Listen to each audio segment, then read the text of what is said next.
Good evening, everyone. Thank you for joining us today. This month's Tertulia celebrates the Hispano-Filipino and the life and legacy of Dr. Jose Rizal, the greatest Hispano-Filipino of all. This month, we commemorate Rizal's 160th birthday, and later this year, in December, his 125th death anniversary.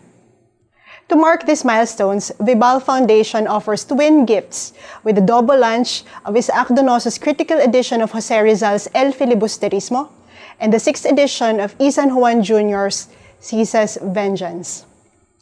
10 years after the successful launch of the bilingual edition of Vibal Foundation's Noli Tangere, its sequel, El Filibusterismo, gets the same exhaustive editorial treatment, with the original Spanish text printed side by side with the English translation by Charles Derbyshire.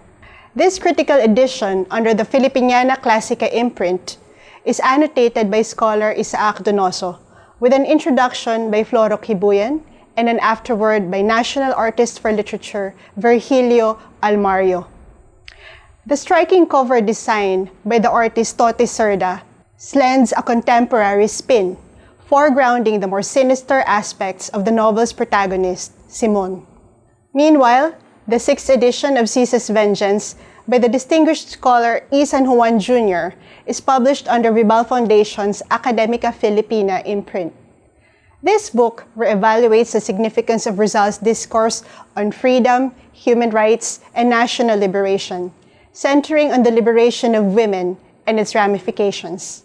The latter chapters also reveal Rizal's principled beliefs and advocacy for women's rights. Rizal, for one, idolized his mother, Doña Chodora. His popular letter addressed to the women of Malolos likewise depicts his high regard for women and his support for their right to education and enlightenment. The same goes for the female characters in his novels, notably Sisa, who becomes central to Juan Jr.'s meditation on Rizal's character, as it is she who embodies the victimization of women and by extension of his beloved motherland. We now present to you the world premiere of the film, Surfacing the Radical Rizal, which weaves together the themes of Sisa's Vengeance and El Filibusterismo. It focuses on the personal and political, foregrounding Rizal's transformative ideology to upend the Philippines with the mother of all insurgencies, an intellectual, moral, and spiritual awakening that can lead nothing less to the total emancipation of the nation.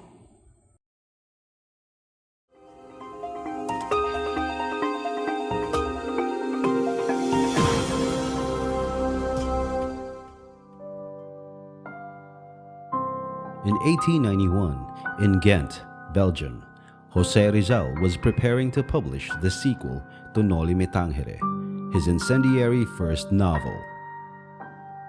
Even as the manuscript was soon to be printed, Rizal continued to edit, amend, and cross out sections of text.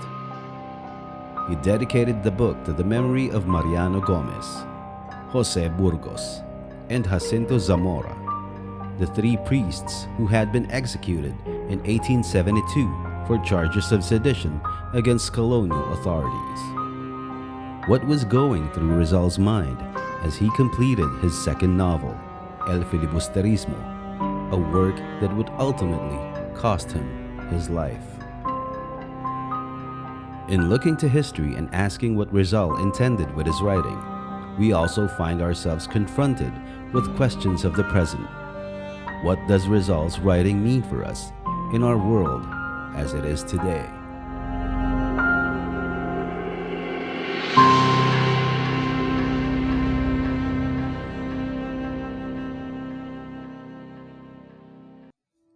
In the 19th century, the term Filibusterismo was used to condemn the liberal, progressive ideas espoused by Filipinos who had been able to travel to Europe and to study in an increasingly secular educational system. Rizal was part of the first generations of Filipinos to receive such an education. With Rizal's first novel, Noli Tangere, published in 1887, he brought to light the illness festering in colonial society in late 19th century Philippines. He exposed the causes of this illness, depicting the abuses of the friar orders in Philippine society. El Filibusterismo, published 4 years later, followed the effects of this social cancer through the entirety of the colonial administration, from the education system to the Governor General, and its ultimate consequences for Philippine society. If it could be said that the Noli looked to the past and where we had come from, then the Fili was concerned with the future and where the country was headed. First of all, stylistically, no, nawala yung narrator. Kasi when you read the Noli is so delightful to read, no, especially in the Spanish. No, and may I insist on that, no, because of the narrator. No, the English translations, they try their best to capture that charm, the comedy of the narrator. They're only partially successful. No? Now, with the Fili nawala yun, no? Instead, you have this monster character that is Simone, no? That dominates the novel completely from beginning to end. Wala siyang katumbas sa Noli. And Simone is a metaphor. No? We know that. He's a metaphor. He's a real person, but he's also not a real person. Right? The Fili is more dramatic. You know, pampelikula siya. You have to bring alive into your imagination as you're reading it. No? And at the same time, you have to be very careful with the text because the text will dictate to you kung ano yung gagawin mo dun sa iyong imahinasyon. The Fili is very heavy with philosophy. It's very heavy. Towards the end, meron pa siyang theology. No? So, mabigat siya. No? El Filibusterismo was an angrier novel. And yun yung makikita natin. The themes were continued, but it became more, shall we say, they became more dark and pessimistic. If in the Noli Me Tangere, he was still telling Spain, you can reform the Philippines. In the El Filibusterismo, he was giving them with choices. Either the people will explode or you're going to change the system. When Rizal wrote Noli, his intention was to portray the actual conditions of Filipinas during his time.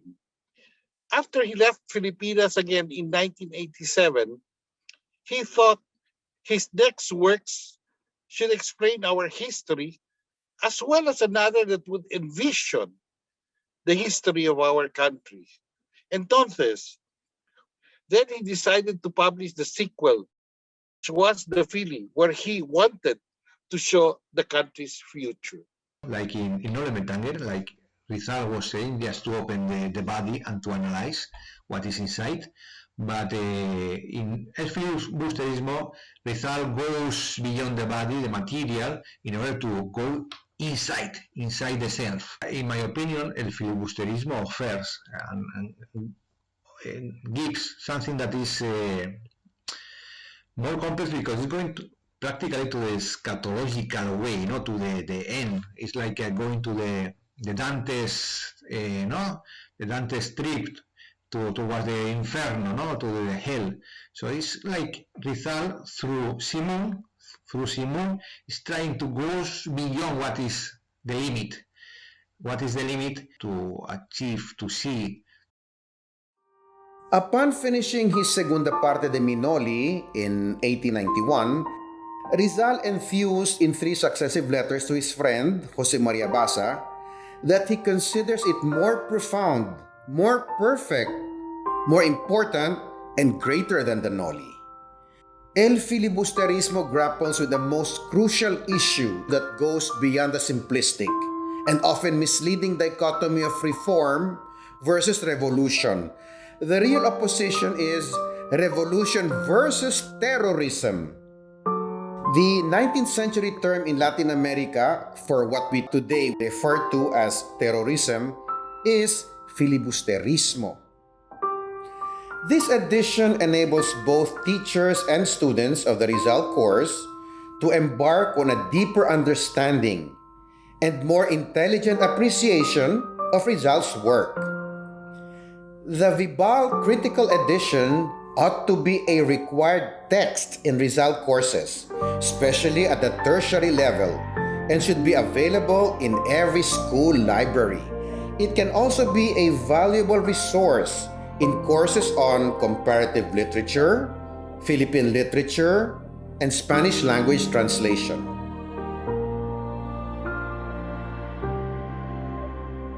If the Noli exposed a society made ill by colonialism, the Fili could be said to offer the possible outcomes of the situation: the outbreak of armed revolt, the collapse of the colony into chaos, the establishment of national identity. With these novels, Rizal used fiction to envision scenarios resulting from the plight of the country as depicted. Either the social disease would reach its terminal stage, or it would be effectively diagnosed and a response formulated. Even the Fili can be read without the Noli, and the Noli can be read without the Fili, and that's what usually happens. It's not that the Fili, it's because the Fili is a sequel of the Noli. No? When you read the Noli and then afterwards the Fili, you are going to have the sense nagbago ang pag-iisip ni Rizal. You know, the Fili is not simply part 2. No? So what has happened is that Rizal's understanding of the Filipino has become much deeper. Has become more mature. No? In the Fili, he is unsure of what's wrong with the Philippines. Rizal also has an essay which is entitled Cómo se gobiernan las Filipinas, no? How the Philippines is governed. And there is a theme there which is picked up by the Fili. Rizal says that today, this was 1890, no? The national spirit is only in its infancy, meaning to say, kapapanganak pa lamang. Is it necessary to read all the other writings of Rizal to understand the Noli and the Fili? No, they can stand alone. But if you want to understand them better, yes, it's much better if you read them. No? In his poetry, for example, no? Yung kanyang Mi Retiro and Ultimo Adios, they were both written after the Fili. If you read them, then you can see that there was a development in the life of Rizal after the Fili, and a development even in his ideas. Noli Me Tangere and the El Filibusterismo, it showed us that we have one problem, and that was colonialism.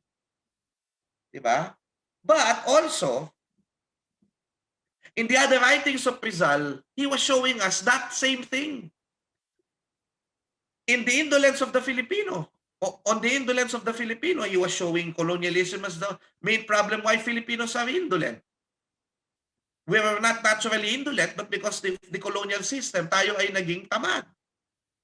Rizal was also showing in his writings, like all these historical essays on the katamaran and the women and the Philippines a century hence, and also the Philippines within a century, I meant, no? And also in what we call the annotations of Rizal in the writing of Antonio Morga in the Sucesos de las Islas Filipinas, nakakatuwa yan that Rizal was showing that we have a history, we have a past, and we have an identity. We're telling the Spaniards, meron kaming pagkakakilanlan. And people who read it started to think, yes, we are a nation. Yes, we can be one. And people like Andres Bonifacio also read those papers in De La Solidaridad and the Noli and the El Fili and started thinking, now, hey, has a enormous capacity. Usually, traditional historiography has said that el Noli perhaps has clear narrative or clearer narrative, and el Fili is more an introspective or an inner novel about thoughts, about ideas, about the program. But in my opinion, el Filibusterismo as a modern novel has an enormous capacity and has an enormous power. No, Noli Me Tangere is obviously very interesting and has that aura, that fashion as romantic and antique novel, no? But el Filibusterismo has the power of being something that for our modern mind, for our 21st century, for our modern feeling has it's more touching, no? That's as in a better way because it's like forcing us to think more, forcing us to understand better, forcing us to go beyond the surface to analyze the detail and to analyze what is the key questions that at the end are in the individual in a situation that is dramatic, like what Filipinos were living at the end of the 19th century. Part of the process of analyzing and understanding these novels is the act of translating. For years, the translation by Charles Derbyshire, originally published in 1912, was the most popular English version of the two novels. While more recent translations have gained traction, the Derbyshire text remains a classic. Vibal Foundation's edition of El Filibusterismo allows Rizal's original Spanish text to be compared side by side, paragraph for paragraph, with the English text of Derbyshire. As with the Vibal edition of Noli Me Tangere, published in 2011, the text is enhanced with critical notes by editor Isaac Donoso, indicating editorial changes made by Rizal during printing and providing valuable context and insight into Rizal's thoughts and creative process.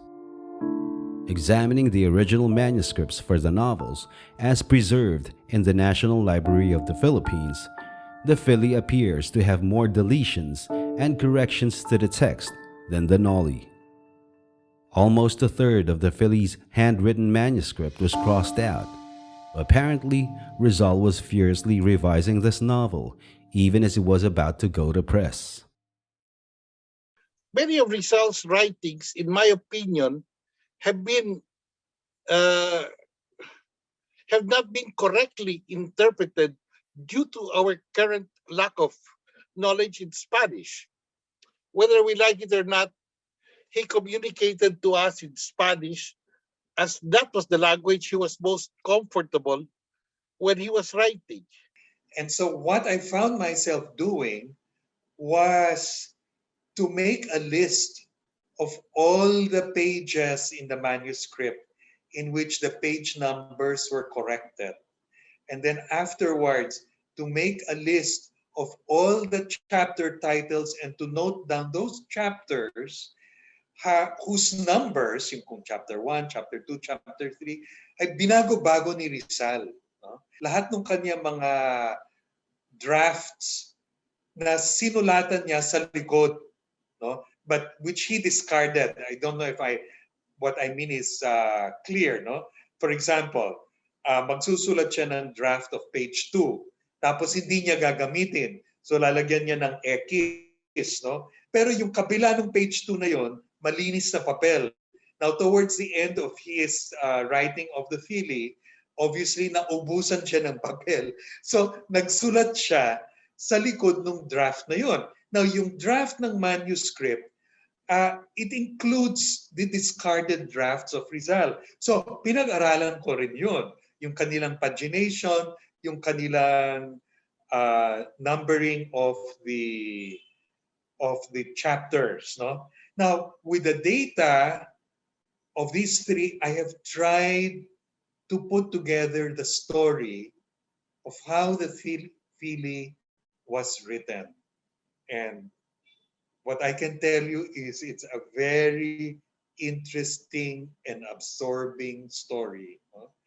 Basically, that Rizal had finished one version of the Fili, the original version.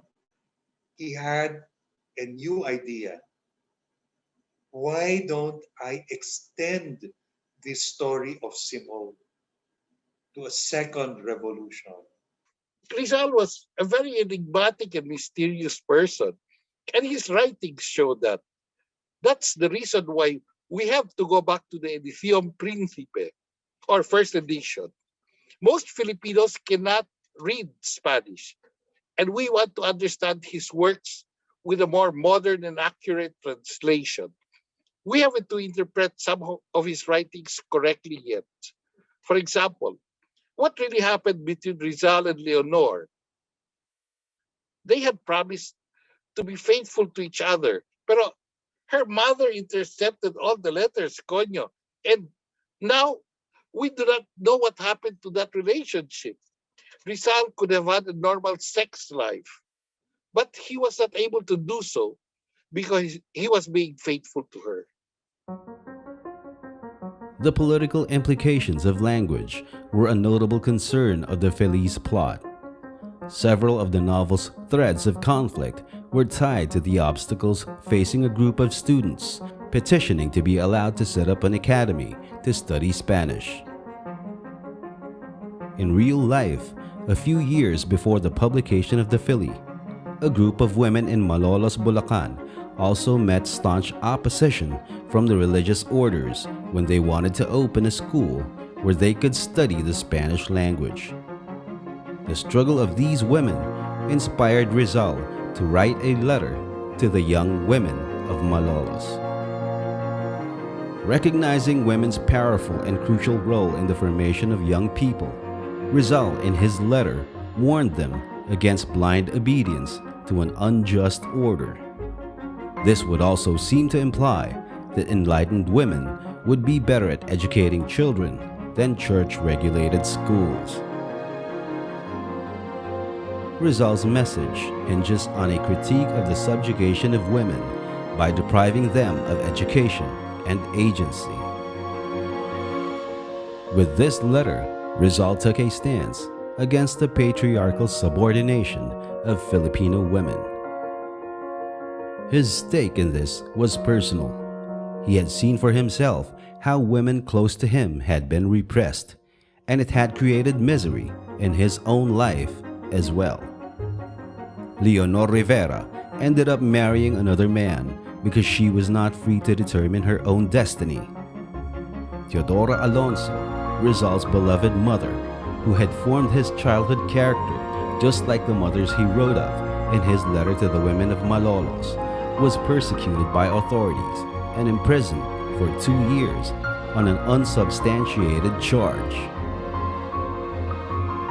Literary scholar and cultural critic Epifanio San Juan Jr.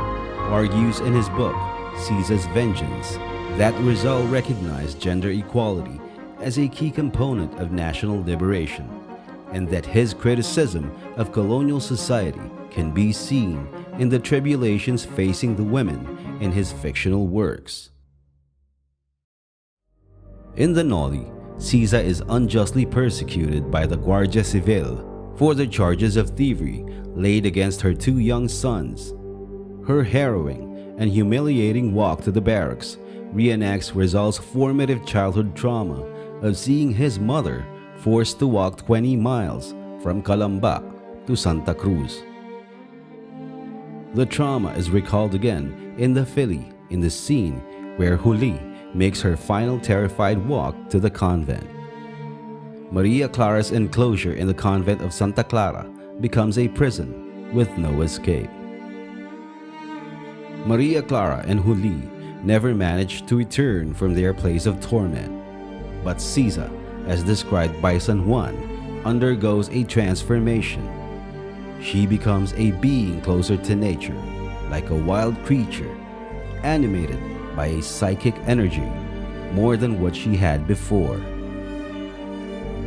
Passivity, obedience, and silence seems to be the cause of tragedy for Rizal's women characters. Thus, gender justice as part of a counter-hegemonic insurgency would be Sisa's revenge. We are today faced with the problem of constructing a feasible national identity given our utilitarian individualistic ethos. This is a problem we are plunged in a political struggle to articulate our Rizal. Rationality, in this case, is always embodied and located in specific times and places. In fact, this new edition of El Filibusterismo, I'm pretty sure, will inspire future arguments for a new revision of the Rizal canon, over which Agoncillo, Constantino, and their critics have spent precious time and energy. Well, we don't have to worry about Constantino's protest about venerating Rizal without understanding. Given our consumerist culture and the commodification of almost everything, Rizal's sex life and sexuality have become somewhat of a respectable diversion in mass media chismes and academic chit-chat. Umberto Campos' popularization may perhaps be responsible for this. Sisa's vengeance invites readers to look past the popular image of Rizal in order to understand his ideas as portrayed in his work, and how these ideas and beliefs were shared by the events and circumstances of his life. The two essays that make up the book put forth Rizal as being a social and historical product of the time he lived in, acting within specific historical and socio-political circumstances. The book critically assesses the ways in which scholarship of Rizal, including prominent biographies, have showed speculative or biased tendencies, or have formed an image of Rizal to suit an author's ends. San Juan uses the perspective of historical materialism to consider the totality of Rizal's milieu, his ideas, as well as his practice. The novel's characters like Simon, Padre Florentino, and others all reflect particular aspects of its depiction of society. It would be difficult to point to a single character as the mouthpiece embodying the entirety of Rizal's beliefs. Unlike Noli Me Tangere, which seems to be more evident, no? What are the plot and what is the story. In the case of El Filibusterismo, we are in front of a novel far more complex, far more interesting in analyzing the narrative. And this is another aspect because many of the sections of El Filibusterismo are actually speech, are actually monologues, are actually the character speaking by himself, speaking and creating an ideology, a political idea of a program, an agenda. So it's the narrative, the evolution of the plot is less clear than in Noli Me Tangere, where we have a story and we have a development of the story and about what is society and what is a nation. I mean, it's a nation, no? How to build, how to create what is a nation. And I think beyond nationalism, I think the idea of Rizal is beyond nationalism, no? It's not only a matter of a flag, no? It's not only a matter of the flag. It's what is the self, the individual, and the sense of building a society. The sense of building a society. I think that is about a society that, of course, is based on justice, social justice, dignity, and the like. A society that has is based on the Reich, no? Reich is for the citizens. So I think that the idea is what el filibusterismo offers. Today, we confront the crisis of disaster capitalism faced with catastrophic ecological upheavals and pandemics such as we are experiencing today. So, our changed framework and agenda, if it is no longer the search for authentic national identity, will surely generate a new interpretation of Rizal and its significance for our evolving community. That's the most durable spokesperson for racial egalitarianism, as he has been hailed by many Asian leaders, Nehru and Indonesian politicians. Rizal indeed was a spokesperson for racial egalitarianism, fighting for what Fanon called the wretched of the earth, for George Floyd and other victims of systemic racism and white supremacy. We know, of course, that the single historical event that changed Rizal's life was the 1872 execution of Burgos, Gomez, and Zamora, a year after the Paris Commune. The impact of that event, a communal event, was conveyed to him by his brother Paciano, which is why the Fili was dedicated to the three martyrs. Rizal's vision of a nation based on the ethical substance of a community is not quite the civil society of NGOs contradistinguished to the state of political dynasties. This ethical substance has not been realized yet. We have a public sphere saturated by sectoral interests, devoid of empathy for the underclass, the poor, the majority who are marginalized. The utilitarian morality of a business society that we practice today, we absorbed from our colonizer, predominates. It is grafted to feudal patriarchal normative behavior, institutionalized in bureaucracy, schools, etc. Rizal's vision for the radical transformation of society depended not only on education, but on the ripeness of time, when the people would have the will to unleash their energies. Rizal, a savvy propagandist, cherished the idea that his words had the power to create disturbance and change in those who read them. But by this time, he already had a target on his back. Not long before El Filibusterismo was published in 1891, Rizal had withdrawn from active participation in his propaganda groups in Madrid.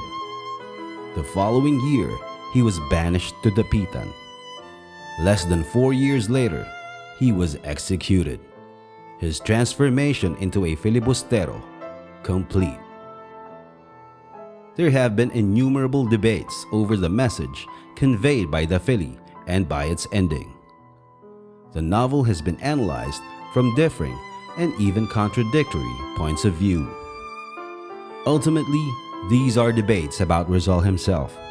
Was he a reformer or a revolutionary? Did he support the idea of armed revolt, or did he condemn it? How has this popular image been shaped over the years and used to promote particular agendas or views of history? In order to benefit from his insight, it is essential to have a clear picture of the Rizal embodied by his ideas, and not simply the image of him that has been constructed over the years. Rizal has a warning. And what is this? In the character of Simon, pinakita niya, a person whose experiences made him angry, and therefore his heart was not in the right place. Hindi tama ang puso ni Simon para maghimagsikan, sapagkat hindi pag-ibig sa bayan ang kanyang motibasyon, kundi paghihiganti, kundi si Maria Clara, kundi ang kanyang amor proprio na sinaktan ng mga pangyayari, at hindi talaga ang pagnanais na mapalaya ang bayan. Simon was a dark character. It was Rizal's warning how not to wage a revolution if your heart is not in the right place. Ang himagsikan ay dapat pinatatakbo ng mga taong busilak ang pag-ibig sa bayan. Yan ang mensahe ni Rizal. Hindi tumatanggi si Rizal sa himagsikan, sa Filibusterismo. No? Hindi siya anti-revolutionary novel. Please read the last chapter of the Fili, where you have that discussion between Simon and Padre Florentino. After you read it, especially when you read that line which says, what is the use of independence if the slaves of today will become the tyrants of tomorrow? You know, you'd put down the book and you'd say, para pong hindi nagbago ang Pilipinas. You realize that we are just learning how to be a nation.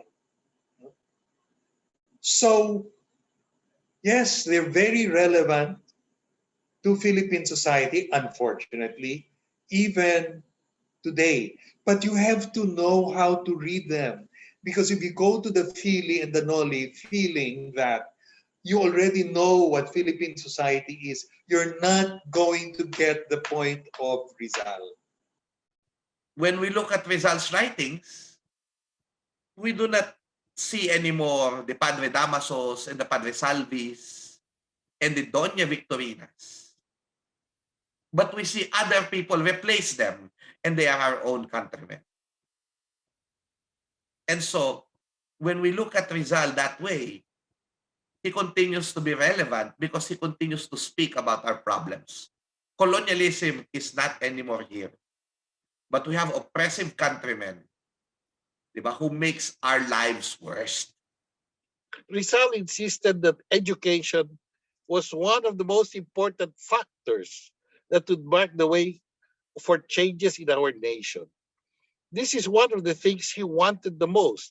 Today, great people like my publisher, Mrs. Esther Vibal, made sure that this legacy of Rizal would be fulfilled. But many things have not changed. Father Damaso today changed his nationality. The slaves of yesterday are the tyrants of today. As long as the human condition remains, as long as there is oppression, tyranny, and injustice, as long as the imperative of progress requires a revolution, the kind that, in the words of Father Florentino, God sanctions a revolution in which hate has no place, a social transformation driven only by love, virtue, and sacrifice. Rizal's Fili will continue to be relevant in the Philippines and in the world. And herein lies the Fili's profundity and greatness.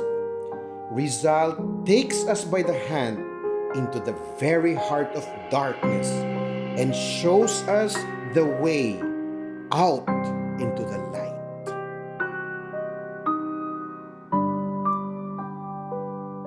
Rizal's writings have had tangible effects on history and continue to affect Filipinos today, in an age when the ills of colonialism take newer forms such as economic exploitation and cultural imperialism. If Noli Tangere was a novel that examined the past, how decades and centuries of colonial abuses had created this social cancer, El Filibusterismo was a work that gazed into the future. The decades that have passed since then have proven the clarity of Rizal's vision. We are now living in that far-off future that Rizal knew he would never see, even had he lived to old age, rather than being executed at Bagumbayan. 1.25 centuries later, Filipinos are still searching for the ways to determine ourselves as a nation.